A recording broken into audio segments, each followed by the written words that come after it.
Ya.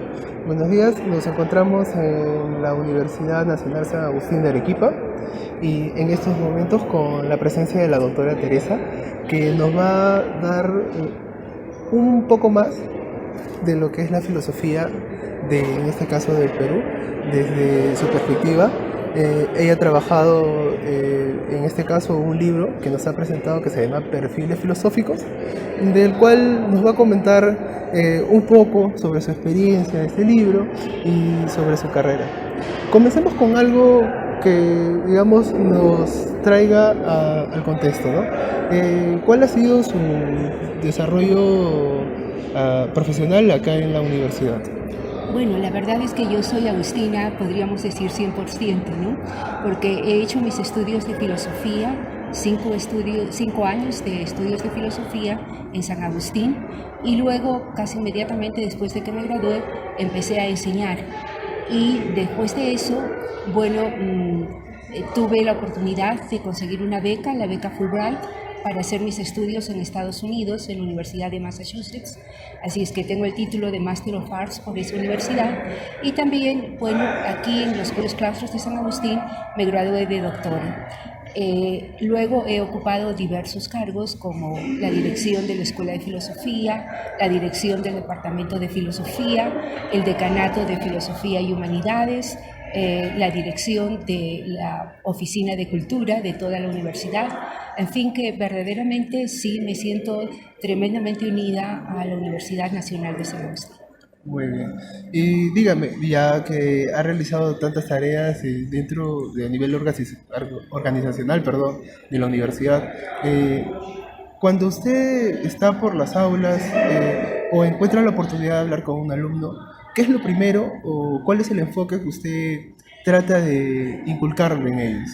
Bueno, lo primero que yo les digo es que la filosofía no es para quienes están decididos a hacer dinero y mucho dinero.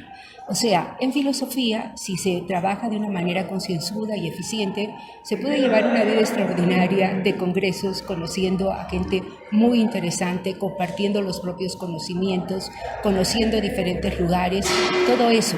Pero de ahí a que se van a hacer millonarios con la filosofía, pues no. Creo que el único fue Humberto Eco, y no fue propiamente por una obra filosófica, sino más bien por una obra novelesca, ¿no? El nombre de la rosa, que le permitió comprarse una isla para él solo.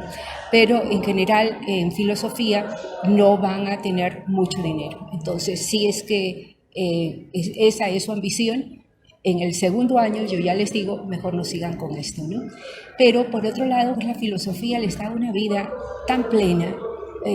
Sócrates decía, una vida que no es examinada no merece la pena ser vivida. Y justamente en la filosofía examinamos la vida. ¿Qué cosa es lo bueno? ¿Qué cosa es lo malo? ¿Qué es lo verdadero? ¿Qué es lo falso? ¿Qué cosa es lo bello?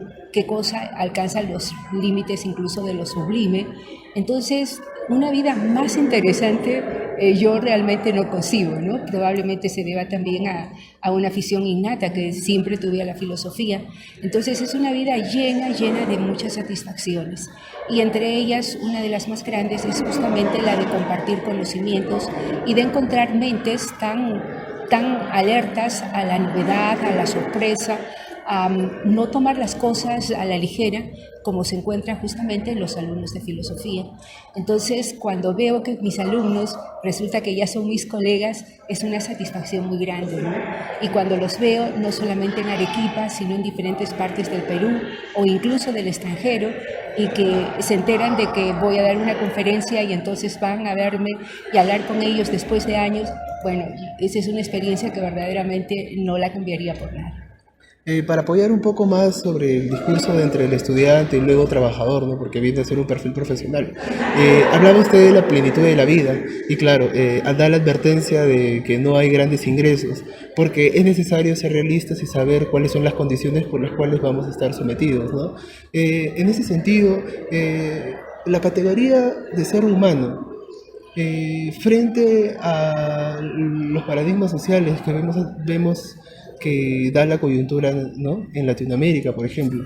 En este tema de cómo la sociedad civil se está organizando frente a lo que ya se veía venir, ¿no? La decadencia de este mercado, de estas economías que están haciendo cada vez un poco más trabajosos al ser humano, y válgase la redundancia. ¿Usted cómo cree o cuál cree que serían los lineamientos ideales desde la filosofía como filósofa poder aportar en estos cambios de manera positiva? Bueno, la pregunta que usted me plantea es bien interesante, porque generalmente se ha visto la filosofía como una cuestión teórica, y en realidad la filosofía está unida a la vida y tiene también el reto de responder a las exigencias de la vida. Entonces, una actitud filosófica, por ejemplo, consiste, como diría Nikolai Hartmann, en cumplir nuestro papel de demiurgos. Recordemos que los griegos no tenían un dios creador de la naturaleza, sino más bien hablaban de un pequeño dios demiurgo, ordenador de la naturaleza. El hombre tendría que ser eso, un ordenador de la naturaleza, pero como usted mismo lo ha vislumbrado, el hombre lo que está haciendo es más bien depredar la naturaleza y depredar las relaciones humanas. Una serie de tecnologías que tendrían que servirnos para hacernos más humanos, para que nuestra comunicación fuese realmente profunda, para lo que están sirviendo más bien es para una comunicación artificial, para una forma de distraernos de las cosas más importantes que ocurren.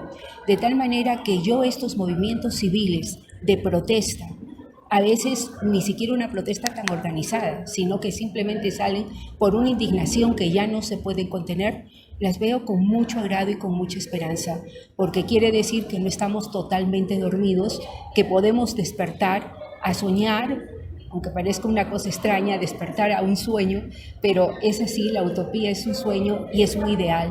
Entonces debemos despertar a darnos cuenta que esta realidad no es la que nosotros nos merecemos, que nuestros políticos están haciendo con el país absolutamente algo personal para sus intereses y no para los intereses del pueblo. Entonces, recuperar esa conciencia ciudadana, eso es absolutamente importante y yo considero que es justamente una de las tareas de la filosofía. De ahí que en la semana pasada hicimos un seminario justamente con los exalumnos de filosofía y los alumnos de la maestría de ética y filosofía política, y de lo que se trataba era de eso, ¿no?, de tremendos problemas que tiene nuestro país y el mundo en general, podríamos decir, como es, por ejemplo, el problema de la corrupción. Entonces no podemos cerrar los ojos a eso, y es una labor del filósofo tratar de rescatar el sentido prístino de la palabra política. Para ellos, el político era el que se ocupaba de la polis, de la ciudad, y el idiota, la palabra esa, viene de eidos, era el que se ocupaba simplemente de su propia idea, estaba metido en sí mismo.